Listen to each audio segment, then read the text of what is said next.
좋은 아침입니다. 오늘도 하나님 말씀의 은혜가 우리 모든 삶의 10년 가운데 깊숙이 임하는 놀라운 축복의 시간 되기를 주님의 이름으로 축복합니다. 하나님 말씀 함께 보겠습니다. 누가복음 23장입니다. 누가복음 23장 34절에서 43절까지의 말씀입니다. 누가복음 23장 34절에서 43절까지의 말씀 제가 봉독하겠습니다. 예수께서 이르시되 아버지 저들을 사하여 주옵소서. 자기들이 하는 것을 알지 못함이니이다 하시더라. 그들이 그의 옷을 나누어 제비 뽑을세. 백성은 서서 구경하는데 관리들은 비웃어 이르되 저가 남을 구원하였으니 만일 하나님이 택하신 자 그리스도이면 자신도 구원할지어다 하고 군인들도 희롱하면서 나와 신포도주를 주며 이르되 네가 만일 유대인의 왕이면 네가 너를 구원하라 하더라. 그의 위에 이는 유대인의 왕이라 쓴 패가 있더라.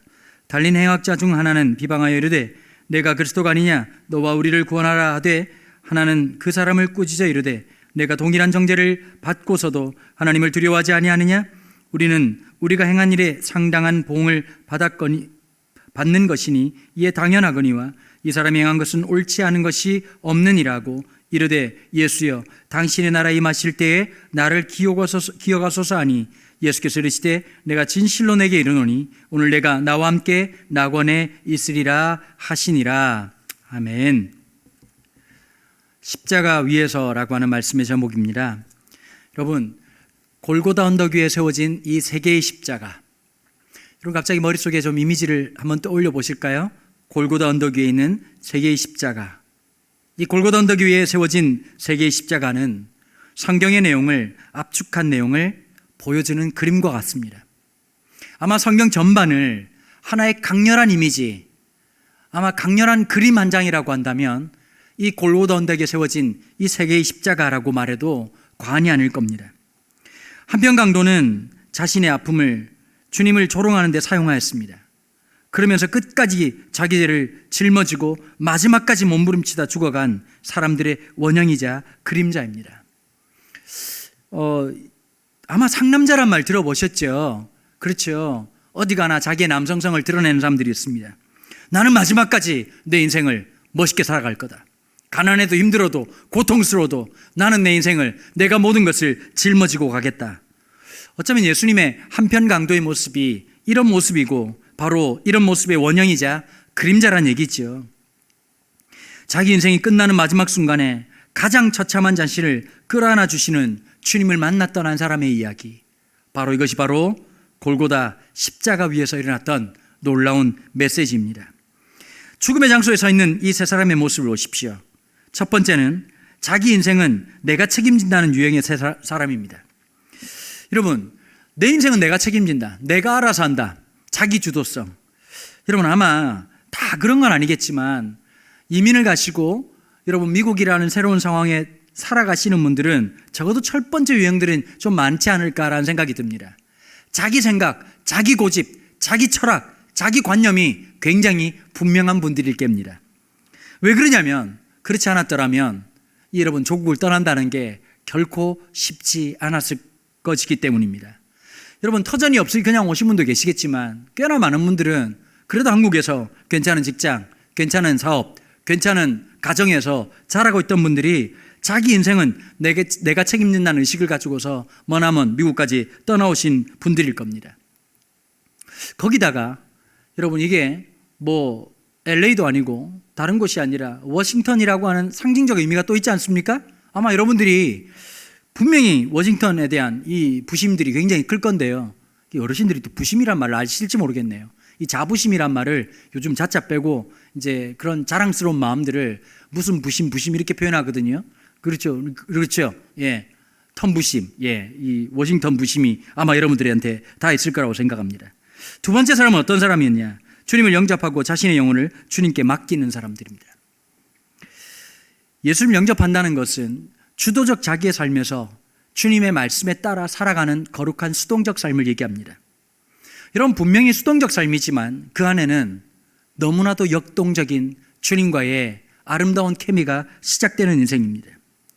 생과 사를 결정하는 우리 주 예수 그리스도께서 바로 이 새 십자가 위에 서 계셨습니다. 다시요. 첫 번째는 어떤 사람이요? 자기 인생을 내가 책임진다는 한 명의 사람. 마지막 순간에 두 번째 사람은 주님을 영접하고 자신의 영혼을 주님께 맡겼던 또 한편의 사람. 그리고 생과 사를 결정하시는 이 모든 것의 왕이 되시는 우리 주 예수 그리스도의 이 모습이 바로 이 새 십자가에 담겨 있는 모습이었습니다. 누가복음 23장 43절에 보면 예수께서 이르시되 내가 진실로 진실로 내게 이르노니 오늘 네가 나와 함께 낙원에 있으리라 하시니라 라고 말씀하셨습니다. 여러분, 대부분의 사람들은 예수님을 놀렸습니다. 뭐라고 놀렸을까요?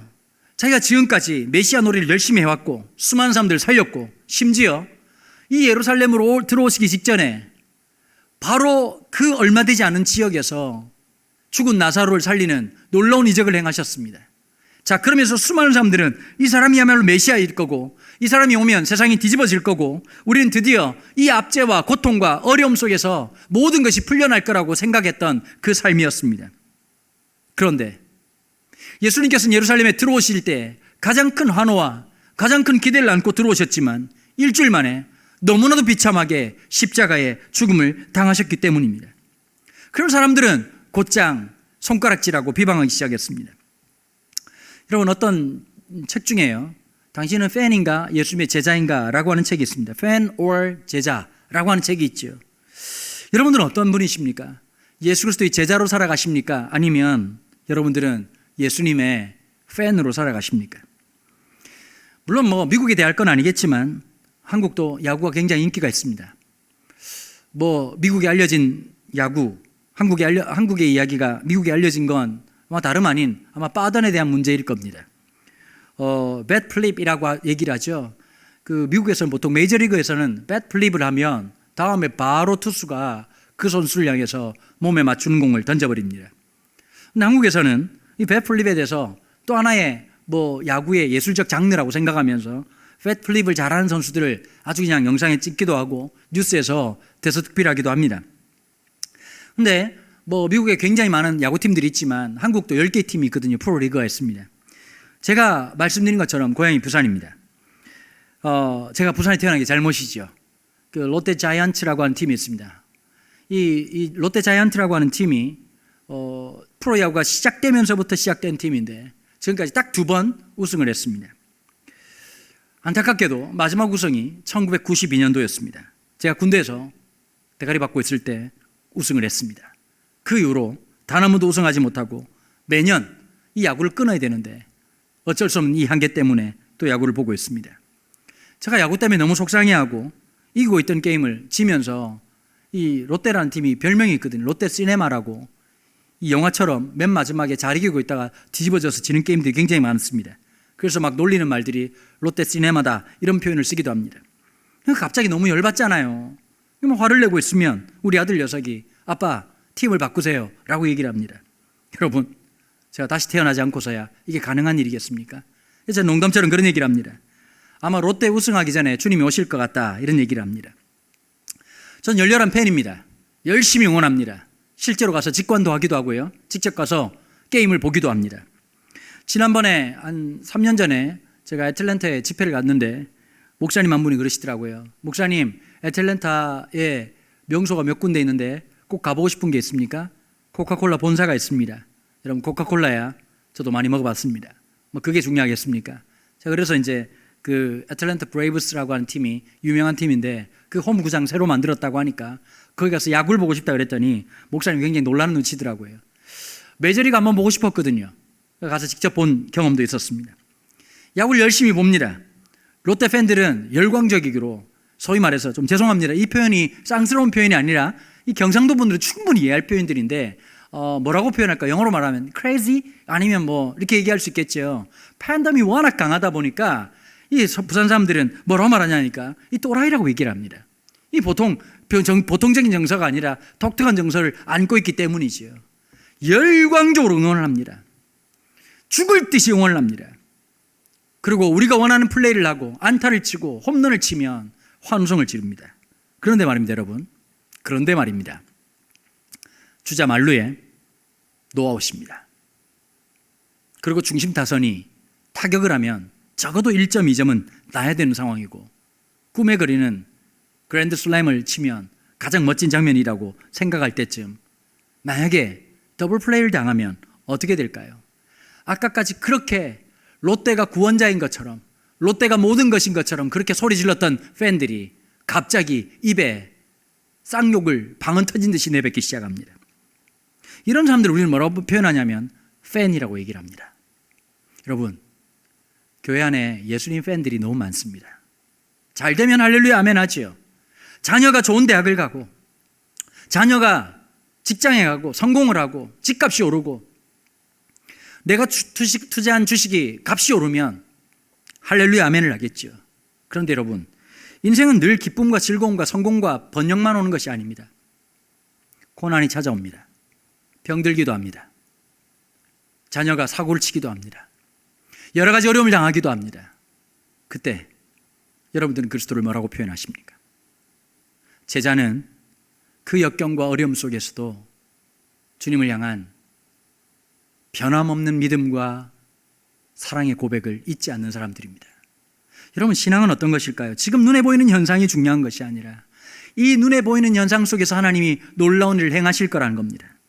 여러분, 문제는 어떤 것일까요? 예수님을 3년 동안이나 함께 따라했던 제자들도 예수님의 이 고난을 받아들이기 쉽지 않았다는 겁니다. 여러분, 기억하십시오. 우리 눈앞에 펼쳐지는 십자가의 사건들, 주님이 죽으시고 우리가 감당해야 되는 수많은 어려움들, 내 모든 것이 깨져버린 것 같고, 우리 가정이 무너지는 것 같고, 내 건강이 완전히 사라질 것 같은 그 위기와 고난과 역경 속에, 거기에 주님의 놀라운 부활의 역사가 있다는 사실 말입니다. 주님은 얘기하셨습니다. 제자들이 흥분할 때마다 이제 좀 있으면 우리 예수님께서 예루살렘에 올라가서 귀중한 한 자리를 차지하겠구나. 나는 예수님 오른편에서 어떤 높은 자리를 차지할 것인가. 내가 지난 3년 동안 진짜 개고생했는데 이제 주님 따라가지고 아니 예루살렘에 집이라도 한 채 마련하는 것인가? 그동안 3년 동안 주님 따라다닐 이런 고생을 했는데 드디어 주님 때문에 굉장한 돈을 벌게 될 것인가? 기대와 소망을 안고 있었습니다. 웬걸 주님은 그때마다 그들의 기대와 소망에 찬물을 끼얹는 얘기를 하셨습니다. 인자가 십자가에 져야 될 것이다. 여러분, 십자가는 2000년 전 유대 사회의 가장 치욕적인 죽음이었습니다. 가장 비참한 죽음이었습니다. 여러분, 혹시 여러분들의 죽음에 대한 생각을 해보셨습니까? 아마 한국 분들은 대부분 다가 이런 기도를 많이 하시더라고요. 주님, 한밤중에 자다가 주님, 부지불식간에 그냥 잠에 들었다가 주님을 만나게 해 주옵소서. 우리 할아버지도, 우리 할머니도, 우리 아버지도, 우리 어머니도, 우리 장인어른도, 우리 장모님도 위아더 월드 똑같은 기도를 하십니다. 참 모든 사람들이 편안한 죽음, 여러분 아마 다 그럴 겁니다. 여러분, 건강한 사람이 갑자기 하나님 보고 주님, 저도 암을 하나 주시옵소서, 주님, 보험금은 타야 되지 않겠습니까? 라고 말하는 분이 누가 계시겠습니까? 모두 다가 건강하고 평안한 삶을 살길 원하실 겁니다. 여러분들 중에 누가 주님, 제가 객사되기를 원합니다 라는 분들이 계시겠습니까? 교통사고로 죽고 싶은 사람이 누가 있겠습니까? 사람들은 다 편안한 죽음을 원합니다. 모든 사람들은 자기의 기대와 소망을 다 안고 살아갑니다. 그런데 예수님은 제자들의 그 기대와 소망을 그냥 두지 않으시고 찬물을 끼얹으셨습니다. 내가 십자가에 죽어야 되겠다. 여러분, 그때마다 예수님의 제자들은 어떻게 했을까요? 애써 무시하거나 아니면 화가 난 베드로는 예수님 또 이런 얘기를 한다고 소리를 질렀습니다. 사랑하는 여러분, 우리의 인생은 어디로 갈지 모릅니다. 그러나 분명한 것이 있습니다. 그 모든 것에 하나님의 인도하심이 있다는 겁니다. 여러분들이 맡고 있는 일상의 수많은 일들이 여러분 인생의 마침표가 아니라는 사실 기억하십시오. 여러분들이 맞이하고 있는 그 고난이 그 고난으로 끝나는 것이 아니라 분명 주님의 놀라운 역사와 주님의 놀라운 함께하심의 공간으로 바뀔 것이라는 것을 기억하십시오. 주님조차도 십자가에 대한 두려움이 있었습니다. 겟세마네에서 그렇게 부르짖었던 주님, 하실 수만 있다면 이 잔이 지나가게 없어서, 그러나 내 원대로 마옵시고 아버지의 뜻대로 되기를 원하나이다. 여러분, 우리의 믿음의 삶은 내 뜻을 성취하는 것이 아닙니다. 주의 뜻을 받아들이는 겁니다. 하나님의 영광을 위해서 우리의 삶을 받아내는 것입니다. 저희 아버님이 5남 2녀이십니다. 그리고 저희 아버님이 넷째 아들로 태어나셨거든요. 저희 집안에도 목회자가 되게 많으신데요. 저희 아버님도 목사님이시고, 저희 또 그 세 번째 큰아버지도 목사님이시고, 그 다음에 막내 삼촌도 목사님이십니다. 근데 우리 세 번째 큰아버지께서 우리나라 최초의 아프리카 선교사이셨습니다. 지금은 은퇴하시고 나이가 많으시죠. 근데 제가 기억하기로 1979년도로 기억을 합니다. 아주 오래됐죠. 79년도에 처음으로 우리나라에서 아프리카 나이지리아에 선교사로 파송을 받게 되었습니다. 파송 예배가 있었죠. 대구에 주파송교회가 있었고요. 저희 집안의 그 고향교회가, 혹시 부산을 잘 아실지 모르겠지만 해운대는 아시죠? 해운대는 아실 거예요. 해운대 바로 옆에 송정이라는 동네가 있습니다. 지금 아주 그냥 핫플인데요. 핫플레스의 준말이 핫플입니다. 이 핫플인데 이쪽이 바로 제 고향입니다. 저희 아버님의 고향이기도 하고, 저도 어릴 때 그쪽에서 쭉 자랐죠. 송정교회라고 하는 교회가 있습니다. 이 송정교회 역사가 꽤나 오래됐습니다. 120년이 훨씬 훌쩍 넘은 교회인데요. 이 교회에서, 고향교회에서 또 한 번의 파송 예배를 드리고, 저희 할아버지 집에서 가족들끼리 파송 예배를 드렸습니다. 저희 할아버님은 장로님이셨는데요. 이 파송 예배가 다 끝나고 난 다음에 저희 할아버지가 아버지로서 아들에게 이런 말을 했던 것이 저는 지금도 기억을 합니다. 승삼아, 애비는 학교라는 데를 못 나와가지고 선교사가 뭔지 정확하게 모른다. 우리나라에 오셔서 애쓴 선교사님들은 보았지만 내가 선교사로 나가서 어떤 일을 하는지, 정확하게 무엇을 하는지 자세히는 모른다. 그런데 이 애비가 아는 게 한 가지가 있다. 선교사는 그 땅에 있는 백성들을 위해서 죽는 사람이라 들었다. 아들아, 살아서 돌아오지 마라. 그 말씀을 하고 큰아버지도 큰어머니도, 저희 아버지 어머니도 온 가족들이 둘러앉아서 울었던 기억이 납니다. 여러분, 그 아버지 마음에 어땠을까요? 그 할아버지 마음이 어땠을까요? 나중에 저희 큰아버지한테 들은 얘기였는데, 참 할아버지가 그 셋째 큰아버지를 너무너무 사랑했습니다. 안식년이 돌아오고 7년 만에 한국에 들어오시고, 그 안식년이 끝났을 때, 인천공항이 없을 때였죠. 김포공항까지 할아버지 직접 찾아가셨다고 합니다. 여러분, 아마 그런 경험 있으시죠? 출국장에서 아버지 어머니를 뒤로하고 혹시 마음속에 이게 마지막 만남일지도 모를 것 같은 그 불안과 마음속의 그 허전함, 죄송함, 출국장을 들어가기 전에 몇 번이나 고개를 뒤로 돌리고 또 돌렸던 아마 경험들이 우리 1세대, 2세대들에게 있을 것이라고 생각합니다. 할아버지가 그냥 빨리 들어가라고, 괜찮다고. 저희 큰아버지가 들어가셨다가 마지막 그 조그만한 틈바구니로 할아버지 모습을 보셨는데, 저희 할아버지가 그렇게 울면서 예수님 만세, 참 창피한 일이죠. 그 공항에서 떠나가라, 예수 만세 3번을 외치셨다 합니다. 아마 본인도 직감을 하셨나 보지요.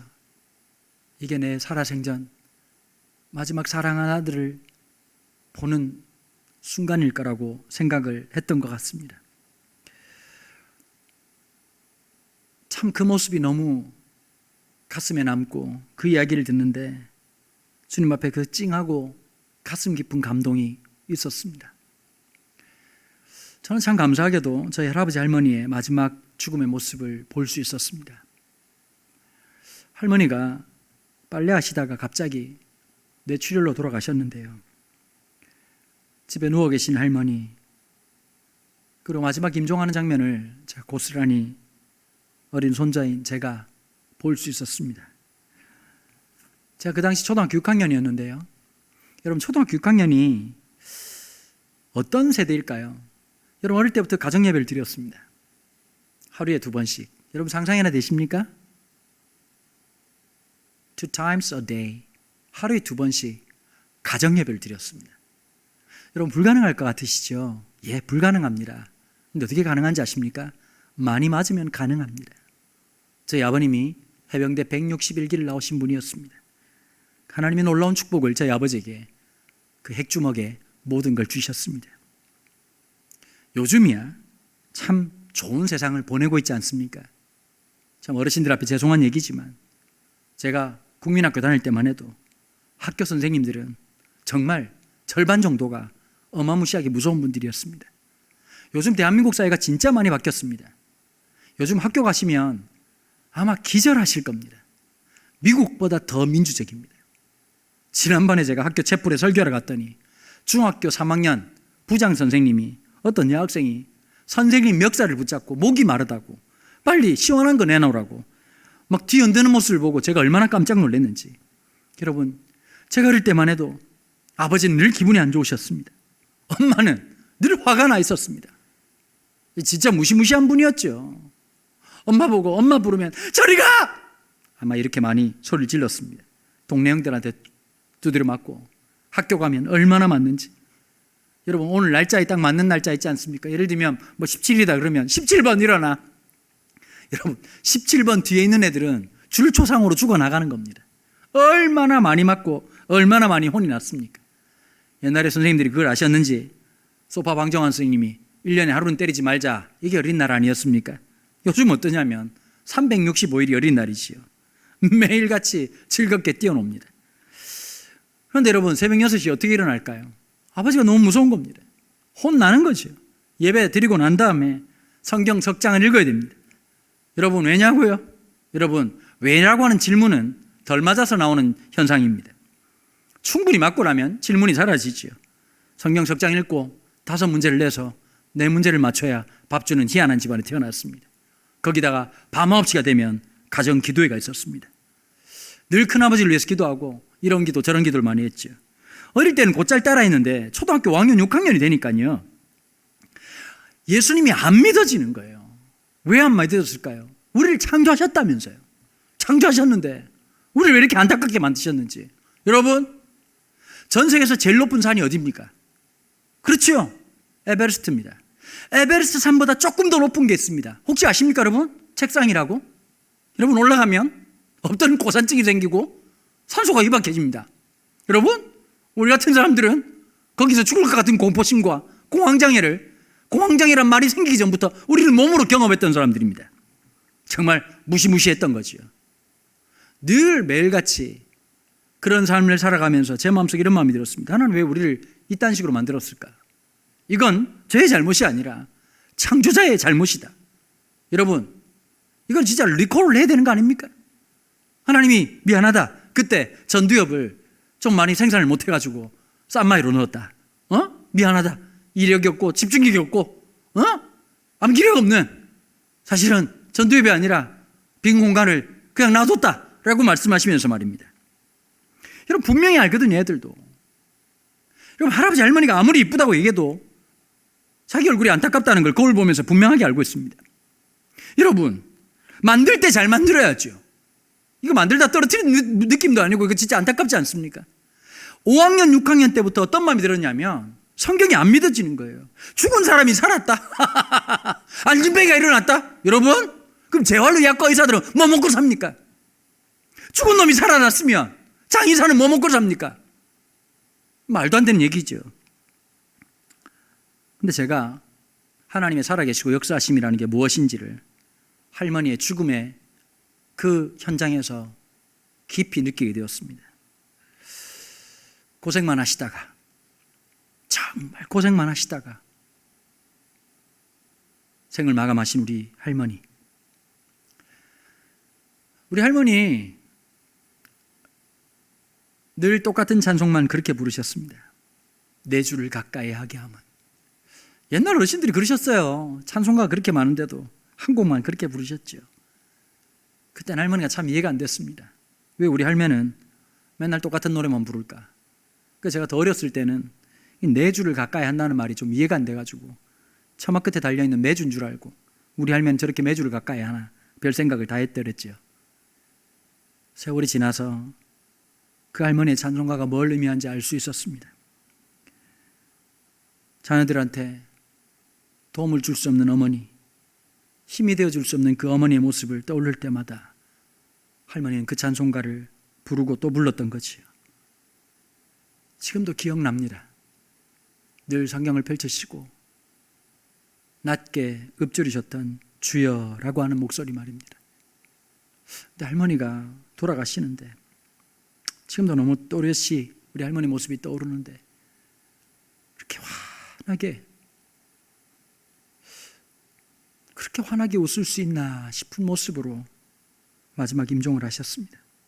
그때 저희 할아버지가 하시는 말씀이 우리 김 권사, 하나님 아버지 품에 안겼구나. 김 권사, 먼저 가서 잘 기다리시오. 내 곧 따라가리다 하셨던 그 할아버지의 목소리도 떠오릅니다. 헬리나 오웬이라는 영성신학자가 죽음을 이렇게 표현했습니다. 하나님께 드리는 가장 큰 선물, 하나님이 우리에게 주시는 가장 큰 축복. 왜 그랬을까요? 여러분, 우리의 믿음이 마지막 매 순간 우린 도전받습니다. 우리의 믿음은 늘 도전받고 있습니다. 어제 좋았던 믿음이 오늘 유효하다고 말할 수 없습니다. 늘 우리의 신앙은 도전받고 살아갑니다. 그런데 그 도전받고 있는 그 현장에서 마지막 그 순간, 한 번도 이 죽음의 강을 건너본 적이 없던 우리가 믿음으로 건너고 주님 앞에 우리의 모든 것을 맡겨드리는 순간, 우리의 전 존재를, 우리의 모든 것을 주님 앞에 맡겨드리고 올려드리는 진정한 예배가 죽음이라는 것이지요. 그리고 우리의 존재를 온전히 끌어안으시는 위대한 축복의 순간, 그것이 죽음이라는 것이지요. 사랑하는 여러분, 오늘 예수님께서 십자가에 지시는 장면을 우리는 만납니다. 예수님은 한 인간으로 죽으신 것이 아닙니다. 하나님이신 그분이 피조물의 인간의 손에 유월절 어린 양으로 죽으신 위대한 사건이었습니다. 예수님께서 십자가에서 7마디를 남기셨습니다. 누가복음 23장 34절에 보면 아버지여 저희를 사하여 주옵소서. 두 번째 누가복음 23장 43절에 보면 오늘 내가 나와 함께 낙원에 있으리라 라고 말씀하셨습니다. 요한복음 19장 25절에서 27절까지 보면 여자여 보소서 아들이니다. 그리고 3시간 동안 암흑과 예수님의 침묵이 이어지게 됩니다. 네 번째, 마태복음 27장 46절에 어찌하여 나를 버리셨나이까. 요한복음 19장 28절에 다섯 번째로 내가 목마르다 라는 말씀을 하셨습니다. 요한복음 19장 30절에 다 이루었다 라고 주님께서 친히 말씀하셨습니다. 마지막 7번째, 누가복음 23장 46절에서 아버지여 내 영혼을 아버지 손에 부탁하나이다 라고 하는 말씀을 남기시고 십자가에서 운명하셨다고 성경은 얘기합니다. 사랑하는 여러분, 우리의 신앙은 역설적입니다. 죽어가는 왕을 믿는 믿음입니다. 이 놀라운 믿음은 오직 은혜로만 주어지는 구원의 역사입니다. 십자가를 중심으로 한쪽편의 강도는 네가 그리스도라면 우리도 살려라. 수많은 사람들의 외침이 그랬을 것입니다. 나에겐 당신이 그리스도라는 사실을 증명해 보여라. 여러분, 다 불신자들이 하는 얘기 아닙니까? 어쩌면 우리가 믿음이 떨어졌을 때 우리도 똑같은 상황 아닙니까? 당신이 진짜 나의 하나님이시고 살아계신 분이라면 당신을 증명해 주십시오. 이게 우리의 자세와 태도 아닙니까? 반대쪽에 있는 한 강도는 이렇게 얘기합니다. 40절이지요. 하나는 그 사람을 꾸짖어 이르되 내가 동일한 정죄를 받고서도 하나님을 두려워하지 아니하느냐? 놀라운 얘기를 하죠. 네가 동일한 정죄를 받고도 하나님을 두려워하지 아니하느냐? 여러분, 이 십자가에서 비참하게 죽어가는 그 현장에서 누구를 바라본 것이죠? 하나님이었습니다. 여러분, 혹시 하나님의 징계를 받고 있다고 생각하는 분들이 계십니까? 내가 재수가 없어서 이런 일을 당하고 억울한 일이 아니라 하나님이 나와 함께 하시기 때문에 이런 형벌이 주어졌다고 생각하는 분들이 계십니까? 그게 축복입니다. 여러분, 성경에서 볼 때 제일 큰 벌이 어떤 걸까요? 여러분들 어떤 게 벌이라고 생각하십니까? 길 지나가다가 막 교통사고 나는 게 이게 벌이라고 생각하십니까? 세금 폭탄 맞는 거, 뭐 이런 게 벌이라고 생각하십니까? 최고의 벌은 유기입니다. 버리셨다는 것이죠. 상관도 하지 않는다는 것이죠. 여러분, 하나님이 우리를 사랑하시기 때문에 때로는 몽둥이를 들기도 합니다. 때로는 고난을 주기도 합니다. 때로는 역경을 주기도 합니다. 제 멘토 목사님이 그런 얘기를 하시더라고요. 한국교회 50대 목사들에게 가장 큰 축복이 있어야 되는데 그것은 적당한 고난이다. 참 멋진 표현이죠. 적당한 고난. 여러분, 지나친 고난이야 감당하기가 참 어렵습니다만은 그 목사님 말씀이 그러더라고요. 적당한 고난은 사람을 겸손하게 한다. 제가 지난주 한 주 동안 오른쪽 뒤꿈치가 아파서 진짜 고생을 했습니다. 제가 생각보다 운동을 잘합니다. 피트니스 한지 한 25년 되니까요. 얼마나 열심히 운동을 하겠습니까? 그리고 뭐 벤치프레스도 굉장히 많이 드는 편이고요. 열심히 운동을 하는데 제가 구두를 한번 잘못 신어가지고 안 맞는 구두 신어가지고 오른쪽 뒤꿈치가 굉장히 염증이 많이 생겼습니다. 그걸 좀 치료를 잘 했어야 되는데 진통제 먹고 좀 나아지는 것 같아가지고 또 제가 그날 좀 심하게 파이팅 넘치게 운동을 하러 갔습니다. 그러다 보니까 완전히 막 뒤꿈치가 아작이 난 거죠. 문제가 생긴 거죠. 얼마나 힘들고 아프든지요. 여러분, 아프니까 나타나는 현상이 하나 있더라고요. 여러분, 기도가 저절로 되더라고요.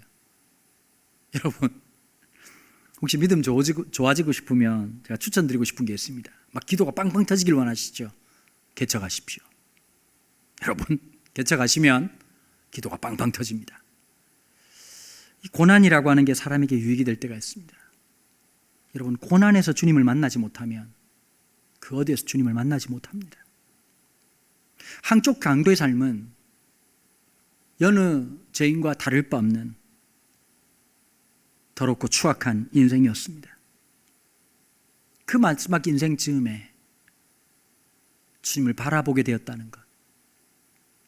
예수님이 그의 마지막 요청 42절 이르되 예수여 당신의 나라에 임하실 때에 나를 기억해 주십시오. 여러분, 이 죄수는 예수님에게 나를 용서해달란 말도 나를 살려달라고 말하지도 않았습니다. 당신의 나라에 임하실 때에 나를 기억이라도 해주십시오. 그의 겸손한 고백에 예수님은 이렇게 답변하셨습니다. 예수께서 이르시되 내가 진실로 내게 이르노니 오늘 네가 나와 함께 낙원에 있으리라 하시니라. 나와 함께 있는 삶. 여러분, 성경이 베풀 수 있는 가장 큰 축복은 주님과 함께하는 겁니다. 여러분, 이 아침이 주님과 함께하는 홀로 축복이 있게 되길 바랍니다. 우리는 늘 십자가와 같은 삶을 살아갑니다. 절망과 좌절과 상실감과 아픔과 고난과 고통과 어려움을 숨쉬듯 일상처럼 늘 살아갈 수밖에 없는 연약한 존재입니다. 여러분, 조금만 눈을 돌리십시오. 주님이 우리와 함께 하십니다. 주님이 우리와 함께 질고를 지시고 주님이 우리와 함께 고난을 당하십니다. 여러분, 기독교의 위대함은 딴 데 있지 않습니다. 하나님이신 그분이, 절대자이신 그분이 이 땅에 우리와 같은 몸으로, 우리의 같은 모습으로 이 땅에 오셨다는 겁니다. 그럴 이유가 없는 그분이, 그럴 까닭이 없는 그분이 우리를 위해서 이 땅에 우리와 함께 하셨다는 겁니다. 임마누엘, God with us. 우리와 함께 하신 하나님. 그 백성의 고난과 그 백성의 염려와 그 백성의 눈물과 그 백성의 좌절에 함께 하신 주님. 여러분들의 인생의 십자가, 그 곁에 주님이 계시다는 것을 기억하십시오. 여러분들은 그 주님 앞에서 뭐라 고백하며 오늘을 살아가시려고 하십니까? 2주간 진행되고 있는 이 특별 새벽기도를 통해서, 이 집회를 통해서 여러분들은 과연 주님을 뭐라고 고백하며 살아가시겠습니까? 오늘 우리 일상 속에 이미 와 계시고 여러분들의 좌절과 상실감이라고 하는 것 속에 이미 아시고 여러분들이 어떤 고통을 당하고 어떤 좌절이 있고 어떤 아픔이 있는지를 정확하게 몸으로 모든 것으로 경험하신 그 위대하신 하나님이 여러분들 속에 계실 때에 그분을 향해서 여러분들은 뭐라고 고백하며 살아가기를 원하시냐는 것입니다. 사랑하는 성도 여러분, 모두에게 고난은 존재합니다. 모든 사람들에게 고통과 근심이 있다는 걸 기억하셔야 됩니다. 혹이라도 여러분 그런 분이 계십니까? 내 고난이 제일 큰 고난이다. 여러분, 그게 제일 미성숙한 태도입니다. 나의 고난을 통해서 상대방의 고난을 볼 수 있는 사람. 여러분, 다른 분들 돕는 분들을 보면요, 가난했던 분들이, 배고팠던 분들이 그분들을 돌보고 섬깁니다. 고통을 통해서 상대방의 고통을 알아가는 것, 그게 성숙한 사람의 가장 큰 특징입니다. 내 고통을 통해서 상대방의 고통을 읽을 수 있는 사람. 저는 여러분들이 그런 믿음의 사람이 되기를 축복합니다. 내 고통이 제일 큰 고통이고 상대방의 고통은 고통도 아니라고 생각하는 것이 아니라 내 고통을 통해서 상대방의 고통을 함께 공감해 줄 수 있는 힘, 그 사람의 고통에 대해서 함께 눈물을 흘려줄 수 있는 힘, 여러분 그게 영성입니다.